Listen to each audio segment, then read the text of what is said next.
Well, good afternoon, everyone. It is great to have you with us for the Hunt Institute's Early Efforts web series. It is right at the top of the hour. We're going to give everyone just about 60 seconds to get logged in. But in the meantime, I encourage you to jump into the chat. Introduce yourself. Let us know where you're watching from.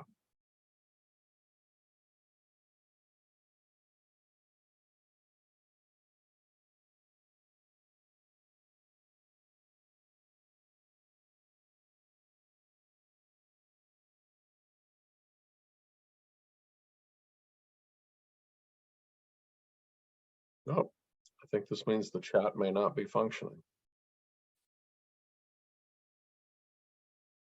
All right, sorry, everyone. We've been having some chat problems here recently. I'll have to see if I can... Oh, wait a minute. Wait a minute. All right, try now. Try the chat now. I think we got it fixed. All right, here come those introductions.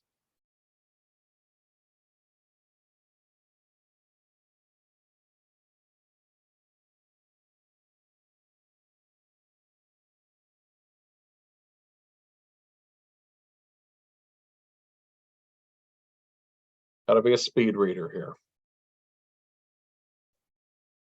All right, well, it looks like we're getting a critical mass into the room, so why don't we go ahead and get started today. It is fantastic, as always, to have you with us. Thank you for taking the time out of your busy schedule to join us. My name is Dan Worry. I am the Senior Director of Early Learning at the Hunt Institute, which is located in Cary, North Carolina. We are an education policy support to the nation's governors and state lawmakers, founded in 2001 by Jim Hunt, who served 4 terms as the governor of North Carolina. The Institute supports education policy from prenatal on up through post-secondary, but here on our early efforts, generally first Tuesday. I was going to say first Tuesday, but it's not a first Tuesday. We were otherwise occupied last week, so sometimes second Monday.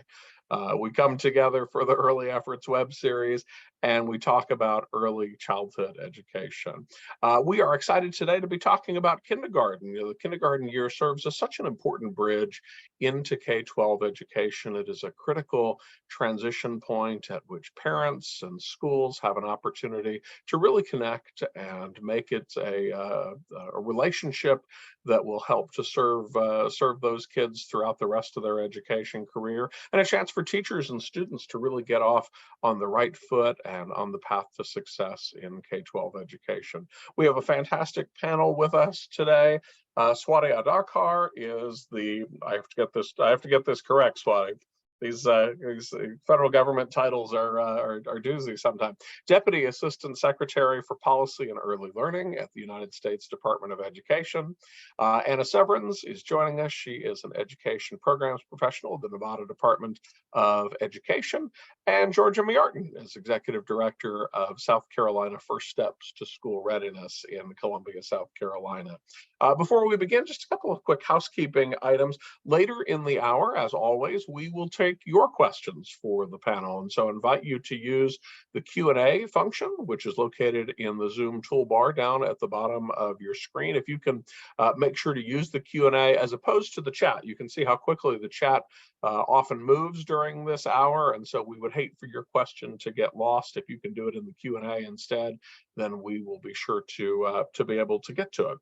Also, please know, as always, that we are delighted to offer this session with closed captioning. And so if that is a service that would be helpful for you, you can find the closed captioning controls down also in the Zoom toolbar at the bottom of your screen. Finally, a question that is frequently asked: is this webinar being recorded? In fact, it is. And like all of our webinars, it is something that we will post to the Hunt Institute's YouTube page here, probably within the next 48 hours or so. It's real easy to find this and other sessions.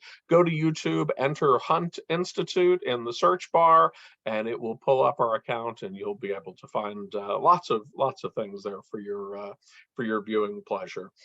So with that, why don't we jump into our kindergarten conversation today? And Swati, I want to begin with you. I know that kindergarten is a area of major focus right now, not only for Secretary Cardona, but for the entire Department of Education. Just this week, you have announced kind of an exciting new cohort. Talk to us a little bit about why this idea of building a sturdy bridge in kindergarten is important to you and to the department. Thank you, Dan, so much, and to the Hunt Institute for hosting this conversation and inviting me to be part of this really accomplished panel. Both Nevada and South Carolina are doing really important work in the space of kindergarten transition and transforming the kindergarten year. So I know we're all going to be able to learn a lot from them and benefit from their experience. I was delighted to be at the Bayer Early Learning Center in Rockford, Illinois last Thursday when the secretary announced the Kindergarten Sturdy Bridge learning community that you just mentioned. And I wanted to begin by just giving you a bit of background of how we got to that announcement. The department's Raise the Bar initiative includes 2 early school success pillars that are really important to supporting academic recovery, a well-rounded, rigorous education to ensure that we achieve academic excellence for our young learners.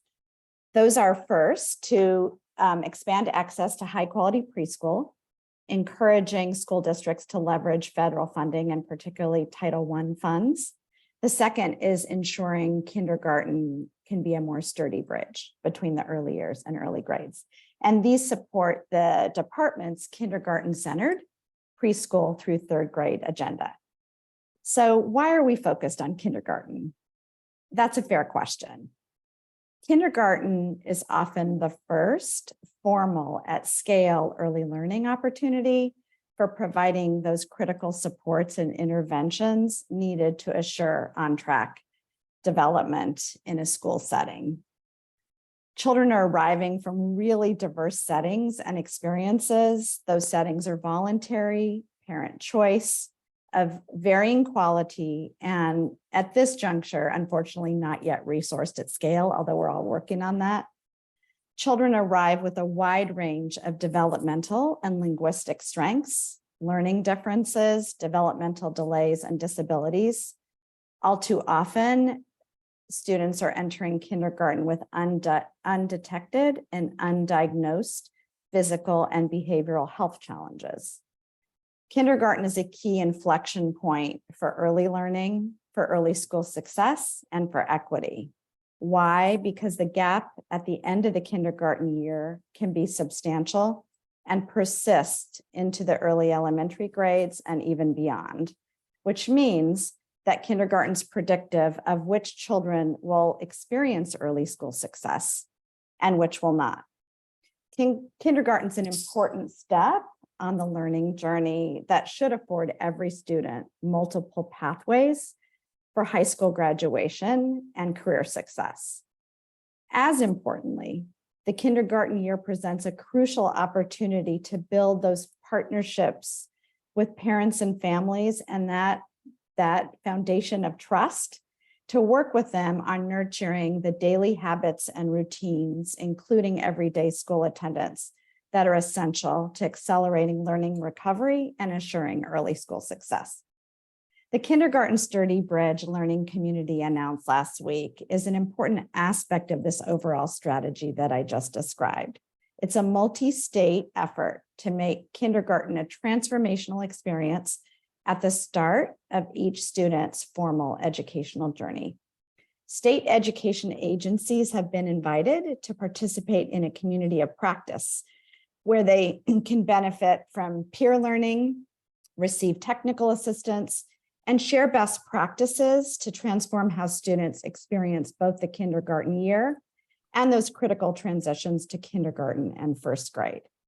This is a learning community that will allow states to learn from each other and an opportunity for us at the department to be informed by the work taking place on the ground. We're really eager to hear about those exemplars and places of innovation and inspiration. And one of the reasons I'm so pleased to be part of this conversation with both Anna and Georgia.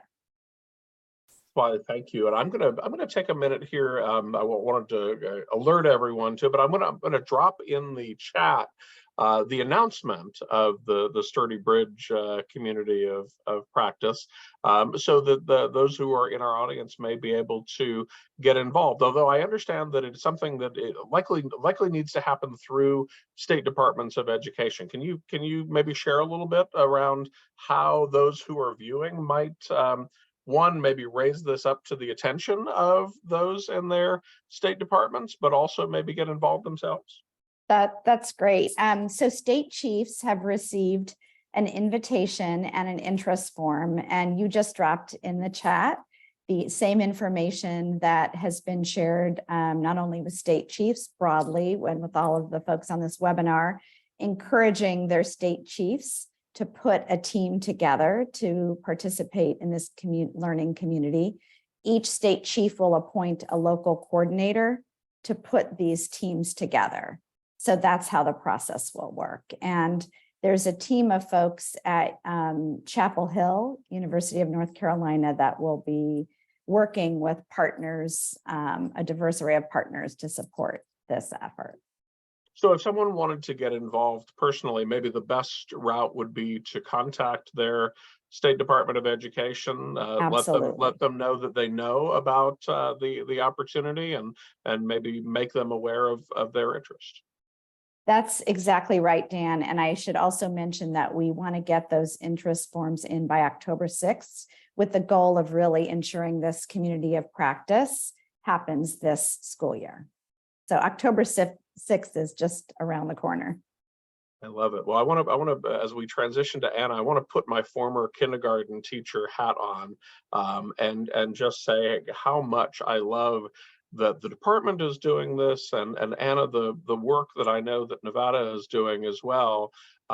Because I just, thinking back to my own years in the classroom as a kindergarten teacher, my experience was that most professional development offered at, whether it was at the school level, the district level, the state level, really did not cater well to the needs of early childhood teachers, and that we were sort of lumped in many cases with teachers of much older children. And so that these efforts are underway to really target the early childhood teachers in our public schools is really exciting. And I know that in Nevada that you are leading up some exciting work to do just that. Anna, do you want to tell us a little bit about what the state is up to there? Sure. And thank you to Dan and Swati for inviting me to be here to talk about what the exciting work that Nevada has been working on and to help build the infrastructure for this bridge. As we know, it takes a big team to do so. Our state work to support this, the state level work that really started during COVID, which provided us the unexpected gift to be able to go virtual. Some may say that we went a little too virtual, but for the purposes of this work, it really worked in our favor and really built the momentum around this work, as we were able to provide developmentally appropriate kindergarten professional learning series for kindergarten teachers through a combination of funds, limited funds with ARP ESSER dollars, as well as some PDG funds. And so those DAP kindergarten cohorts, for those cohorts, we partnered with the North Carolina, our friends in North Carolina and the Power of K, and our regional professional development programs to really take on leading that effort and providing multiple cohorts of up to 20 to 25 kindergarten teachers for each cohort. This included teachers across the state to really network and look at what this looked like in classroom practices and build a team together, which they don't often get those types of experiences, like Dan was saying before. And we would run these basically cohorts throughout each of the semesters within the school district for a couple months. And once we put out the flyers for these cohorts, they filled up very quickly. And we quickly had wait lists and to get into these sessions. So we knew there was a high demand for this work. One of the things that we did learn, however, as a lesson to these, that teachers would go back to their classroom trying to implement what they learned with which often led to challenges of not being able to implement if they didn't have the administrator support at their site level. And so that's very key to that work. And so we quickly learned that need to have that state and district level buy-in and administrator level support is critical to help the teachers be able to continue this important work. So then that took us to the need to have a state level document to have a common definition of what DAP kindergarten really looks like, and what it looks like and how to implement it. So it led us to having a jointly endorsed document known as the Nevada Developmentally Appropriate Kindergarten Policy Statement. And as a side note, when we shared our initial draft to our state superintendent, one of her first comments was, "Oh, we had first called it a position statement," and our state superintendent was like, "This isn't a position, this should be policy."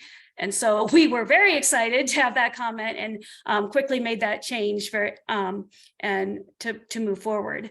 So that from there, we worked with West Ed to kind of finalize a draft of the document, which is also aligned to the work of NACCE.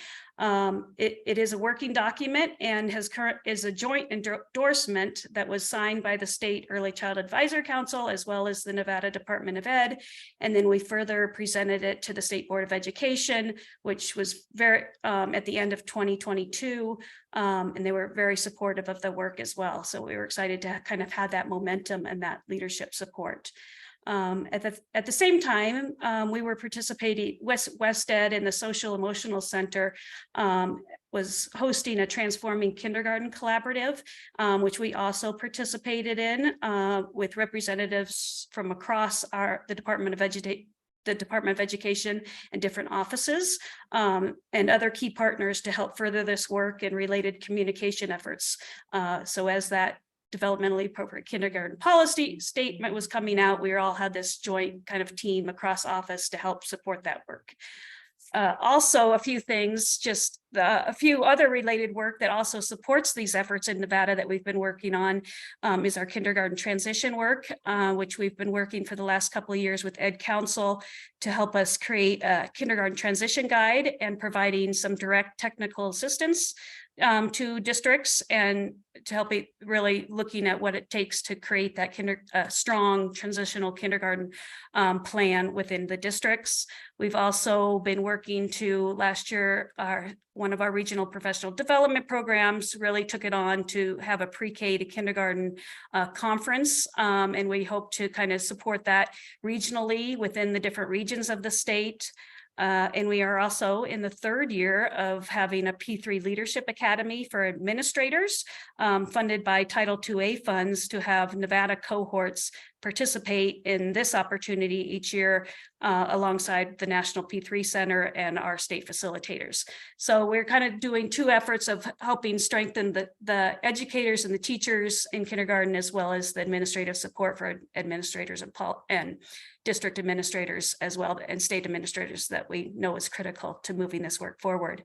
And last but not least, last year we were able to establish a state P3 Institute state leadership team, which included our state superintendent and deputy superintendent, a school board trustee member, and several district superintendents and administrators that have been involved in this work in different districts, both small and rural districts, to help move this work forward.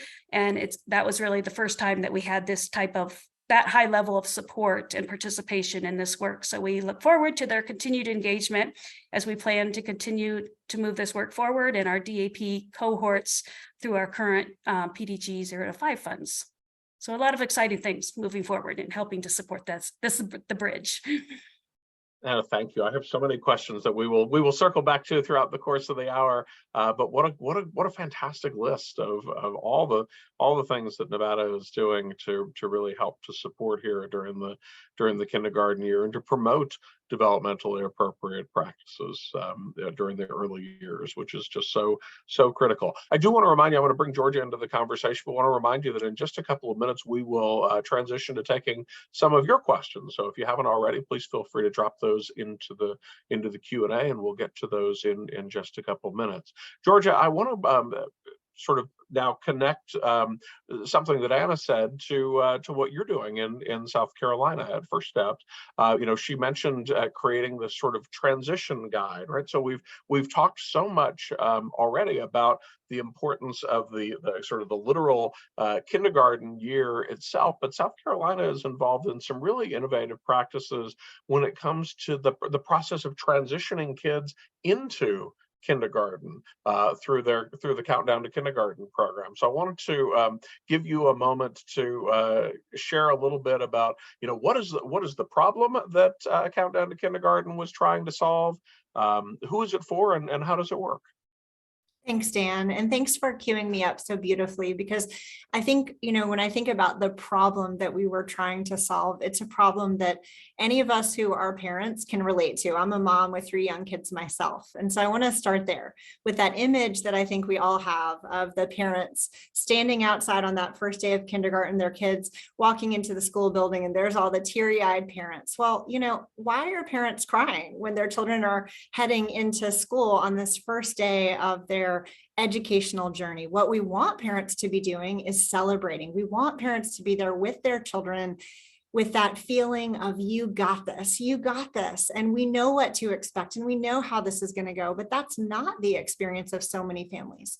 So I want to tell a story, and it's a story about 2 parents who had never gone to kindergarten in America. Their child was a Spanish speaker and had never been in a public school setting. And these 2 parents said, we want the best for our daughter, Stephanie, and we want that transition to be positive and smooth, and we want her to walk into kindergarten on the first day ready for success. We came to America because we want the best for her and for ourselves. And so what they did is they raised their hand and said to Lancaster County First Steps, a local nonprofit that was operating a school transition program called Countdown to Kindergarten. They said, we want to sign our daughter up for a home visiting program where the kindergarten teacher, her kindergarten teacher, will come and visit her in their home, in the home of this family, every week for 5 weeks over the course of the summer. And then that 6th visit would happen inside the school building. So you can imagine that as this home visitor, as this Countdown to Kindergarten parent educator, a kindergarten teacher is coming into the home of this family and is bringing materials and supplies. And as she's coaching the parents on what to expect and what they can be doing to get their daughter ready for school success, you can imagine that part of what's happening as well is that they're building a relationship. They're building the kind of school family partnership that we all want to exist, but that for teachers can be really hard within those constraints of a school day. And so on that day when Stephanie goes in for her first day of kindergarten, she's set up for success. Now, Swati, I want to connect with something that you said. You said what we know is that children who start kindergarten ready, they thrive, and those who start behind kind of can end up staying behind. Well, this is a positive story. This is a story that happened now over a decade ago. And I share that with you because this program, Countdown to Kindergarten, it's an evidence-informed program, has been around since 2004. And Stephanie was actually one of our early participants. So today, I'm extremely pleased to announce that Stephanie is studying chemistry and neuroscience in college. She was the valedictorian of her high school. And I think all of us on this call can say, for all of the great work that happens in high schools and middle schools and elementary schools, it's ultimately that foundation, that sturdy bridge that's set in those earliest years. And sometimes literally that summer before kindergarten starts, that sets up people like Stephanie for lifelong success. What a great story, Georgia, how inspiring. And I just, it makes me think of my own time as a kindergarten teacher. I was not fortunate enough to participate in a program like Countdown, but we did do home visits with some of our students. And it's, some of the most important memories I think I have as a teacher relate to the opportunity to get to know those families, to go into their homes and to learn a little bit about those kids and their home life. The sad reality is that there were students that I taught as a kindergarten teacher that I might have been lucky to lay eyes on for a total of 10 minutes, 15 minutes across the entirety of the school year. And so, a chance to go and actually build that relationship, and just to think of the opportunity that these Countdown to Kindergarten teachers have to build that relationship across the summer leading up to kindergarten, and to create such a powerful connection between home and school right at that point, where that transition is sort of make or break, potentially for kids, as they, it really just sets the tone maybe for how families and schools might connect in the years to come. How exciting! I know that there has been some recent evaluation of that program as well. What are you seeing in terms of results? Thank you, because I wanted to say it's not just that it's one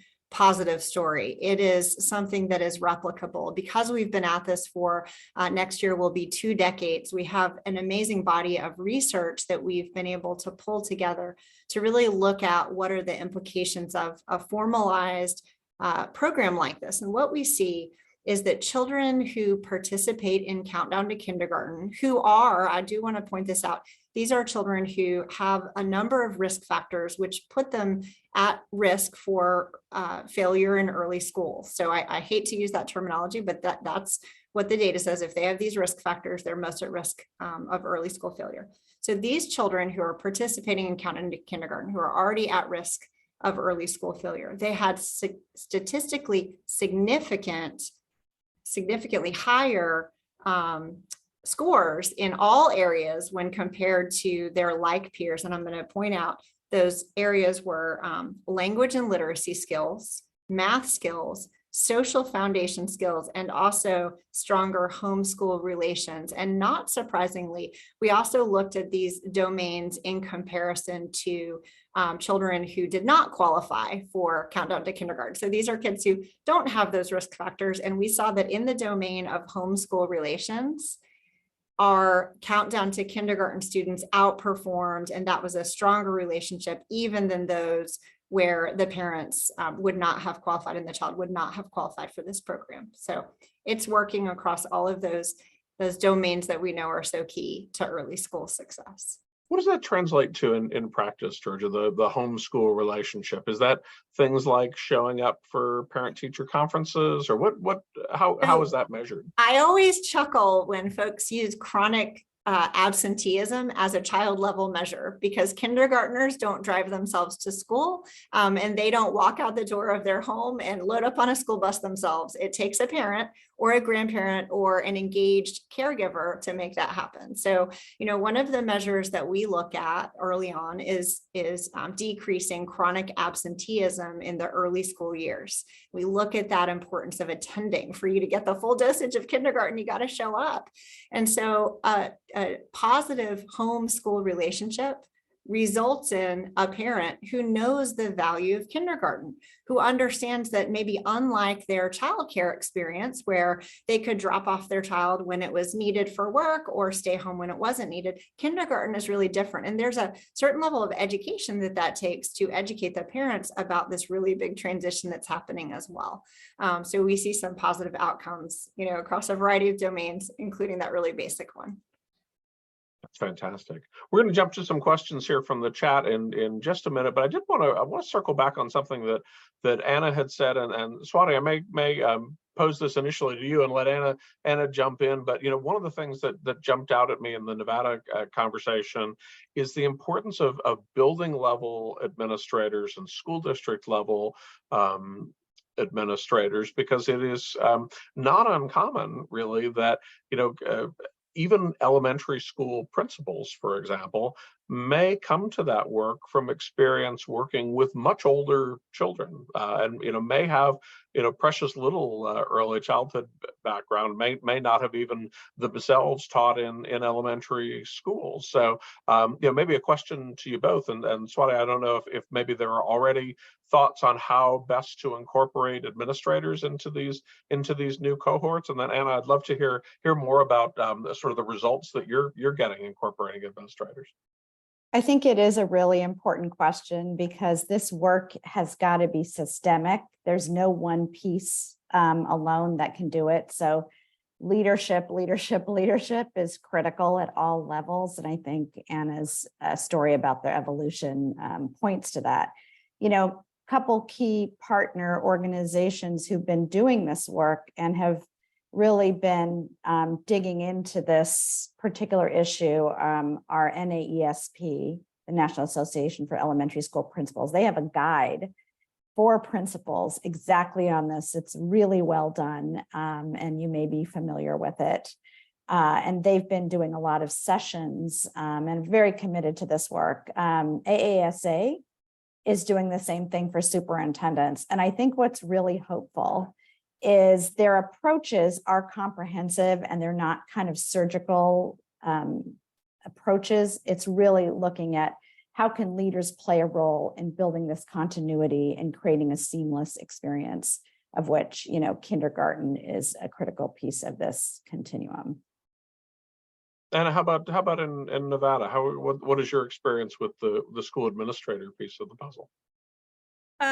Yes, just very critical of having that administrative leadership support. And I think a lot of our pre-K to kindergarten work and building those seamless transitions really speaks to that, and really at the crutch of all the P3 and birth to third grade work that the National P3 Center is doing is really creating that systematic approach like Swati was talking about of building seamless transitions, and some of the original first school work of looking at the differences in the classroom environments from a pre-K classroom to a kindergarten classroom are vastly different given, and the child is from 4, what the child experiences in pre-K and that environment at age 4, moving into kindergarten, and why that environment is so different and how we can do that. And part of the P3 work is really how do we take the best of 0 to 5 and early childhood and push it into K3, and take the best of K3 and push it into early childhood for the data and accountability and all of those types of things, and really building those seamless transitions. So that's what it excites me a lot about all of our work moving forward and how to move that. And it's about aligning now just how we really can help align those efforts of different initiatives and funding streams, such as the science of reading, which is now a lot of really focused in the K3 world, and how we can use that. Really, the science of reading is developmentally appropriate practices, and how we can really look at that, the implementation of what's going on and what the kids are experiencing, even as you build family engagement, those partnerships like Georgia was talking about, and how to build that in across the system and across the grade levels of looking at the science of reading and looking at how children learn in those learning environments. We are also in the process of creating P12 social, emotional, and academic standards for Nevada, which are really aligned on Castle's work. So really one of the things that early childhood does do well is the social emotional development that K3 is really getting and looking at the whole child, and not just the literacy and math components, but it really does take all of those domains to create that readiness for kindergarten and what goes on in those classrooms. We've also been recently awarded a significant amount of funds at the state level for literacy programs that basically has 2 opportunities: one, to expand pre-K and pre-K expansion, which gets to the equity issues and all children needing the access to high quality pre-K, but also has a component for early innovation programs to help build that bridge from pre-K to kindergarten and down to 0 to 3, but building those alignments of what those classroom environments can look like. So more and more investments in those early grades is critical, and definitely helping all this work move forward with that administrative support. I think you mentioned the importance of tapping into multiple different funding streams that are potentially available to the states. I want to loop Georgia and Swati into that conversation as well. Georgia, am I remembering correctly? I think South Carolina has actually been able to tap into some of the federal funds that are available to it to actually expand the state's kindergarten transition program. Am I remembering that correctly? You're correct, Dan. Thank you for your memory of that. And I also want to note there was a question that I saw asking if teachers were compensated, and the answer is absolutely, they are compensated. But because it is 5 visits in the home and 1 visit with at the school, that 6 visits, the materials that we procure that come in a little backpack are not overly expensive. So the entirety of this program is about $500 per child. So that's a really small investment for a great return.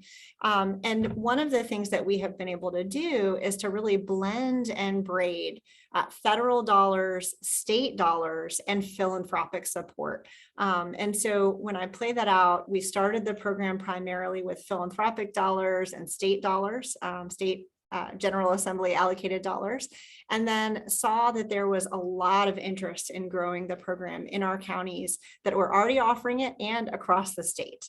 And so first with preschool development grant funds that come through ACF, and then most recently with ESSER funds, which, you know, I always kind of smile because the name of ESSER is elementary and secondary school. That's the S part of ESSER. But those dollars, so deeply grateful to the Federal Department of Education for really acknowledging that those dollars could also be used for early childhood. And this was an example of where South Carolina dedicated significant ESSER resources for that transition period and for early childhood. So we've been able to double the reach of the program, and also to do some, what I would say is some more expensive targeting around dual language learners, multilingual learners, and students with disability with those added federal resources.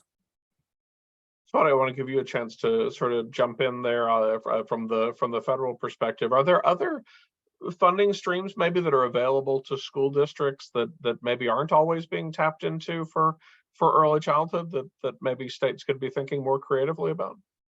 Definitely thinking about promise neighborhoods and full service community schools, which does take that approach of a comprehensive way of supporting children, families, and communities. So I think those are good examples. I think this whole idea of blending and braiding is absolutely critical in this space. And I know as somebody who's had a chance to work directly with schools, what's less common if you're not a Head Start grantee as a school district is how to build in the Head Start performance standards as part of a Title I preschool. So I think some of these issues of how to work across these sectors are the kinds of things we're hoping will get lifted up in this learning community, and a chance to look at the blending and braiding. We have these enabling conditions of success. I don't know if I was managed to put that in the Q&A. I can drop it in if it didn't go in.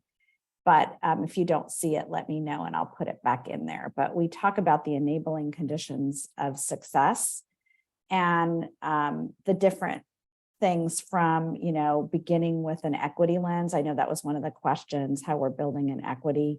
That's the very first important one, blending and braiding, building that continuity across instruction and professional development, working with families. And so I just want to really underscore that as we think about the blending and braiding of funds, we want to think about it across these different multiple strategies that are critical to laying the groundwork. And the Department of Education works really closely with HHS on these issues of funding, because we know that to build this continuum takes a lot of that cross-agency work, and majority of the Birth to 5 funding streams reside at HHS. So we work really closely.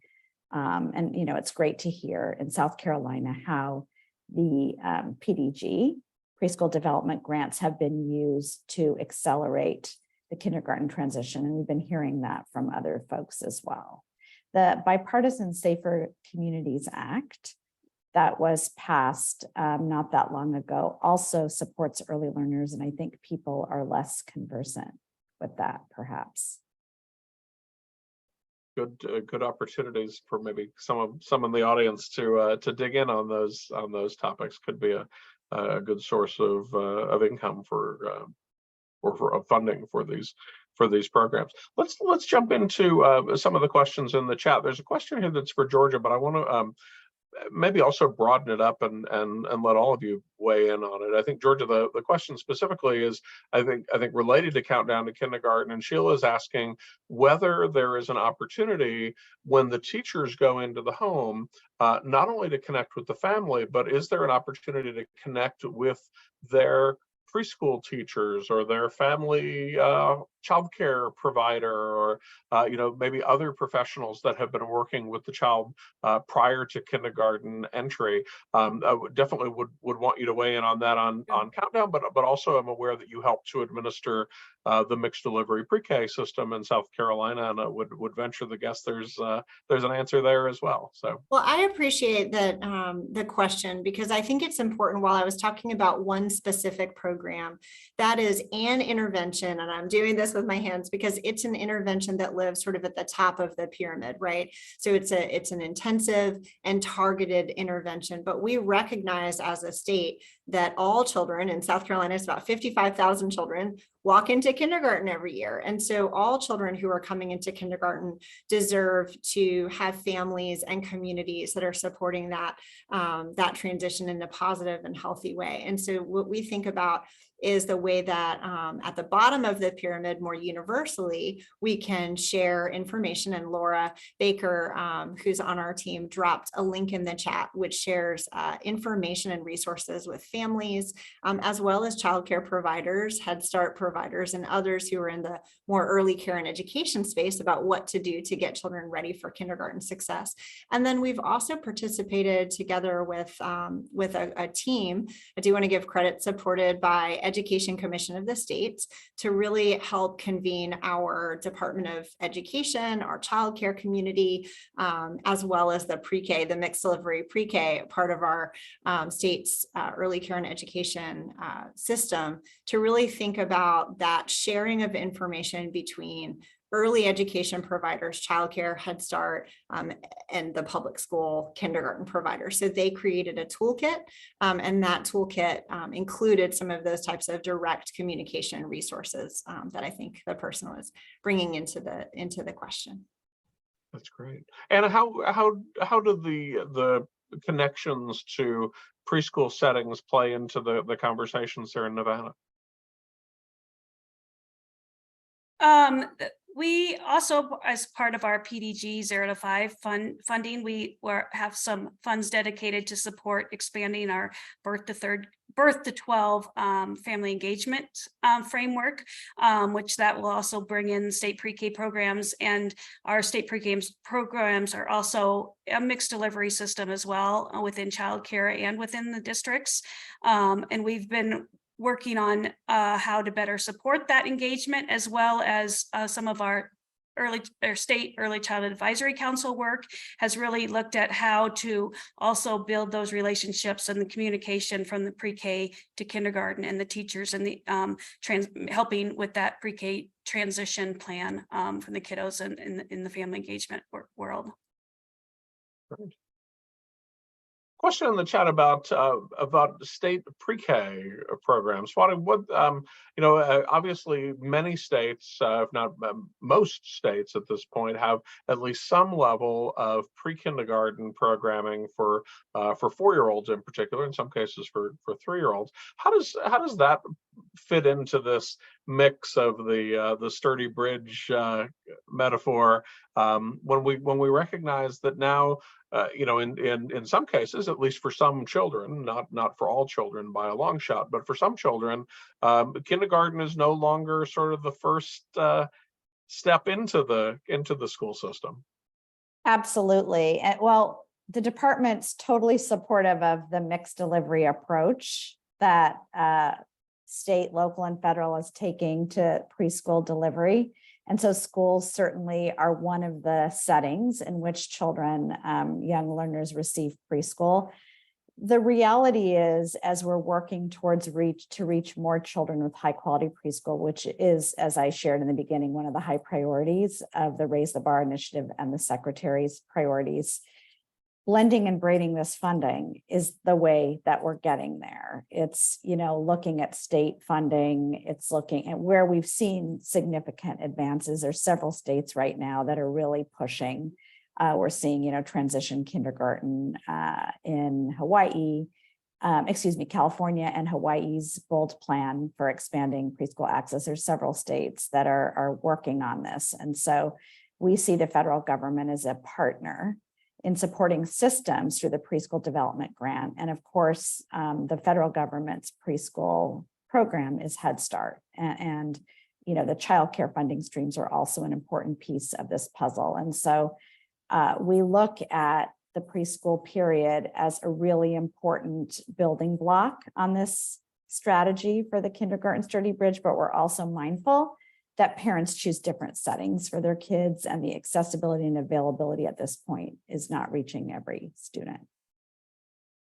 And Kenya is noting in the Q&A there too that in some states kindergarten, even where it is offered, is not mandatory.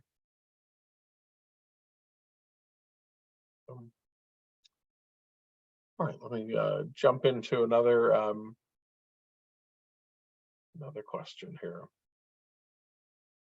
Oh, Patty has an interesting question, and Swati, this may be related to the cohort model, but would open it up to all three of you as to how Head Start is involved. I think Patty's specific question was around the interest form, and maybe could Head Start be added to the mix of participants there on the interest form. But maybe would ask all of you, where does Head Start fit into your state level conversations?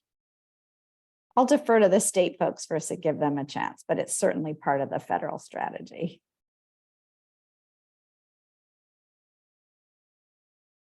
Well, I'll jump in. I just want to share, even in the examples I was giving before, specifically about Countdown to Kindergarten. Countdown to Kindergarten, we've actually modified it recently to also include Countdown to 4K, recognizing that for some children, they are in a formal early learning classroom-based environment, a formal environment, as early as pre-K4, whether that is a state-funded or federally funded 4-year-old program.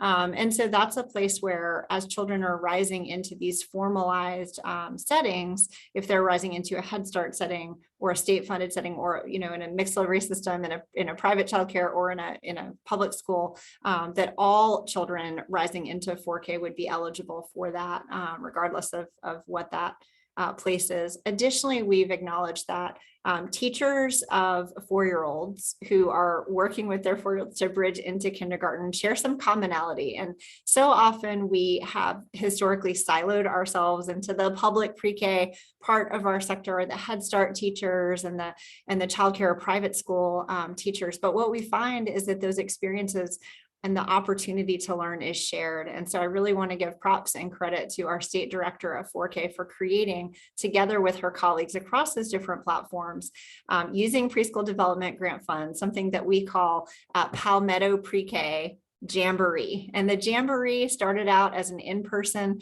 opportunity for teachers of 4-year-olds and their administrators to learn together with each other and from each other, and has continued as a virtual throughout the pandemic. And now we're coming back into in-person this year. And we've just seen so much growth and learning from and with each other by not being siloed, but instead working across federal, state, and locally funded programs. And anything you want to add on the Head Start front? Yes, well, we definitely partner with several of our Head Start state grantees with having state pre-K programs and blending and braiding those funds in that way. We're also working at the state level, how we can better support districts and Head Start programs and their MOUs and what that means, and which has to better support those relationships within Head Start programs and state pre-K programs. But definitely the braiding of funding, as Swati was alerting to earlier, really helps to strengthen those relationships. Swati, probably a pretty short answer question in the chat, but an important one in terms of participation in the learning community. Kirsten is asking whether the Sturdy Bridge communities is sort of a competitive application. Is it something that will be limited to a handful of states, or is any state that applies able to participate? It's open. We really want to encourage folks to engage and be a part of it. Great. And I want to circle back.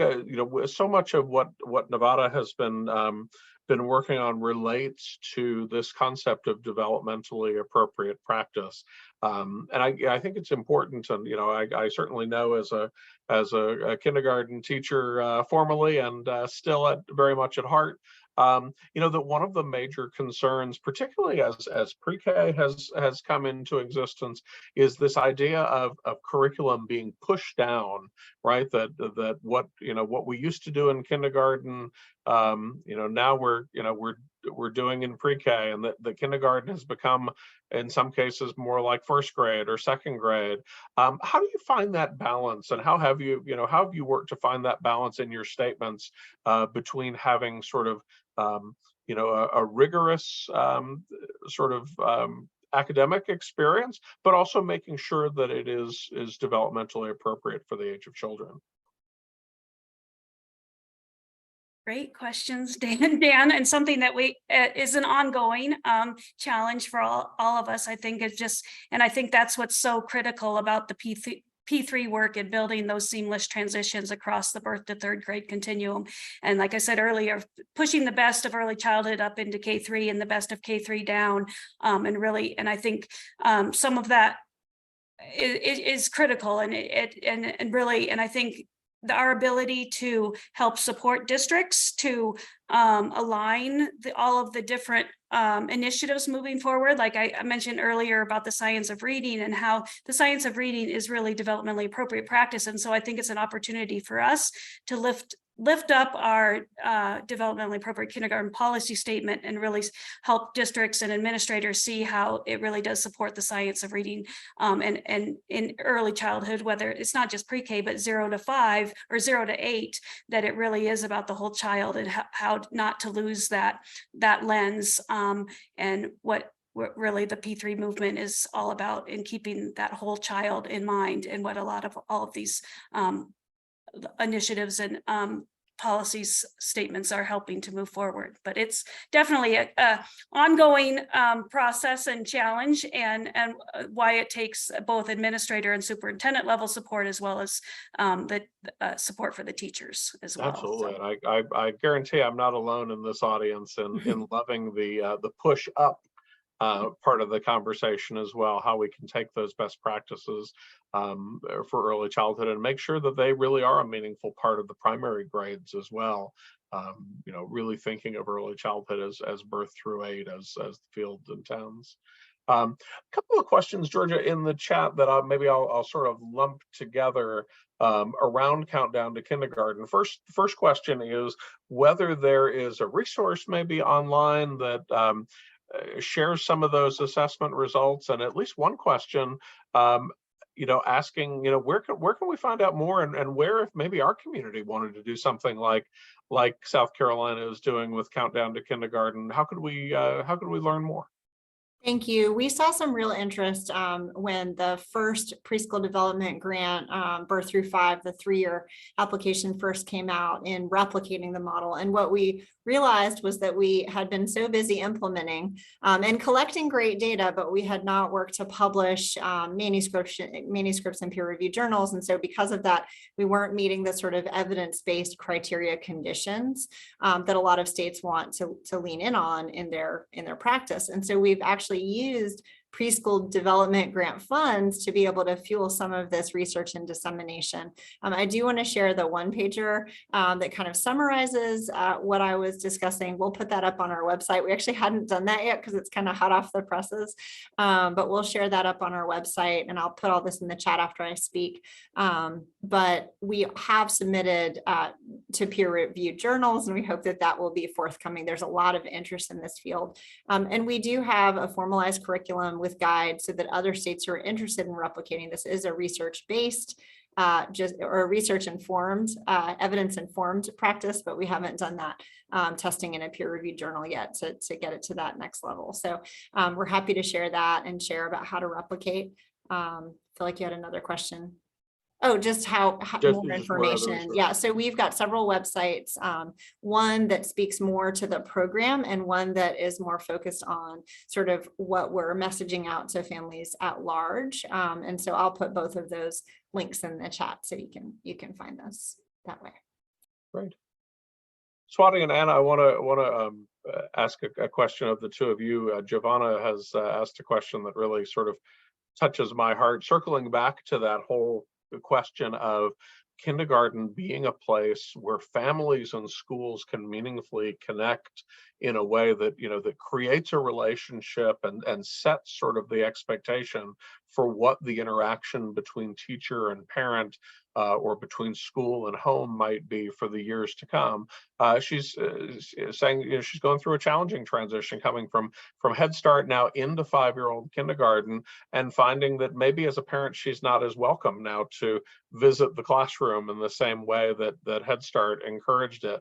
How can we, in the course of maybe this cohort experience, Swati, or maybe Anna, you have advice for how you've handled this in Nevada, but really making this a transition not only for the children but for their families as well.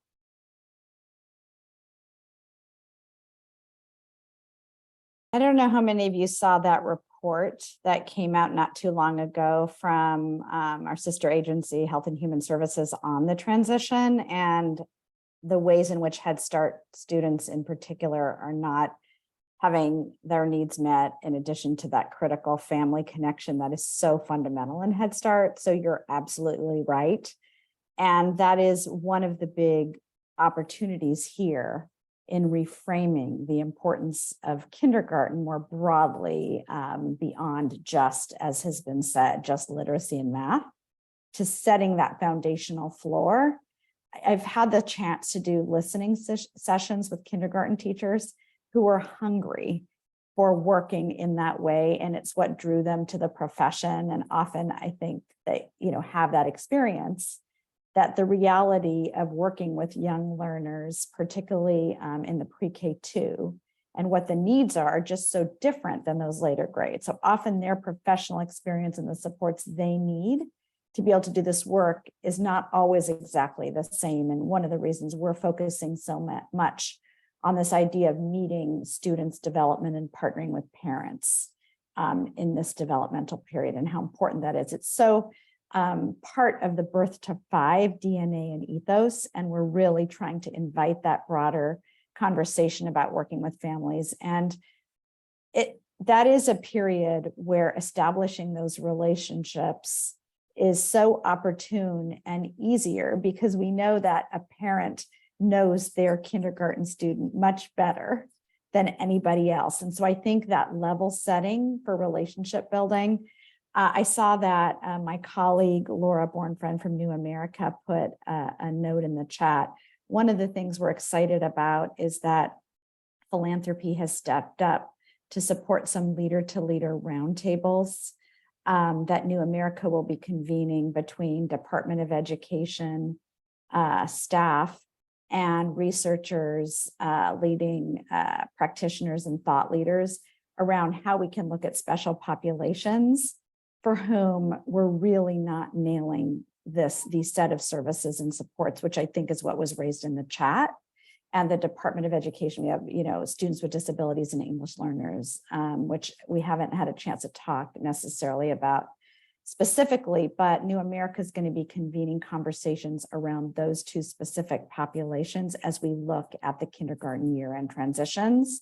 And I think part of what we need to do is think about how we're bringing an equity lens to these needs, where children have unique developmental needs that cross different domains. And we've got to figure out how to get our arms around the fact that this has to be individualized and to meet students' individual needs across this trajectory. So I think the parent piece has got to be fundamentally at this, heart and soul of how we build the culture we're talking about to support really affirming experiences for both children and families. And we think about the set of experiences some parents have had, particularly if English is not your first language. So I just want to lift up the importance of that. Yeah, we're getting near the top of the hour, but I do want to take a second to at least pull on that thread a little bit, because as we talk about special populations of children who may really need a little bit of extra support during that transition to find success. Certainly children who are learning English as a second language fall into that category. And any insights from your work in Nevada as to how the department is helping to support English language learners? We have been we've incorporated support for dual language learners into our K-12 funding streams. We did specifically have a separate funding stream just for English language learners, but now it's incorporated into the whole funding stream at large. Also, I mentioned the increased state investment with the innovation funds, which also can be used for at-risk and dual language learning and under the age of 6. And so that really gives rooms for districts to be innovative in how to create those opportunities for better opportunities and equity opportunities for dual language learners under the age of 6. So I think that's also an exciting opportunity. I also wanted to highlight, we are in Nevada also working on a infographic and talking about what the family engagement piece that was that Swati was talking about earlier, and how to what that really looks like, how that pre-K, what early childhood does so well can be pushed up into the kindergarten, as well as what P3 really looks like. And so we'll be we're in the final stages of that document of what P3 looks like into the kindergarten environment, and how critical that family engagement piece is as well, and changing those opportunities for all learners. Perfect. Well, we are just about out of time. In fact, we're a little bit over time. And so to honor all of your time, and certainly that of our panelists, why don't we go ahead and wrap. As I do thank our panelists, I want to note for you, if you look in the chat, some of you in the viewing audience and also our panelists have dropped some important links in the chat. So take a moment to scan through there and access any of those that you'd like before we wrap up. But I want to thank all of you for taking time out of your very busy day to tune in and participate in this conversation. And certainly want to thank our panel. Swati Adhikar is Deputy Assistant Secretary for Policy and Early Learning at the United States Department of Education, Anna Severns, Education Programs Professional at the Nevada Department of Education, and Georgia Miarden is Executive Director of South Carolina First Steps to School Readiness. Thanks to all three of you for taking some time out for this important conversation today. We will be back in early October. Date slips my mind for the moment, but we will be back in early October, and our topic will be the importance of men in early childhood. Certainly a topic near and dear to my heart. We'll be joined by Dr. Calvin Moore, who is the CEO of the Council for Professional Recognition, and Dr. Edward Manuzak, who leads the early childhood cohort of the AASA as well. So we look forward to having that conversation in just a couple of weeks. Thanks everybody for joining us, and we'll see you next time.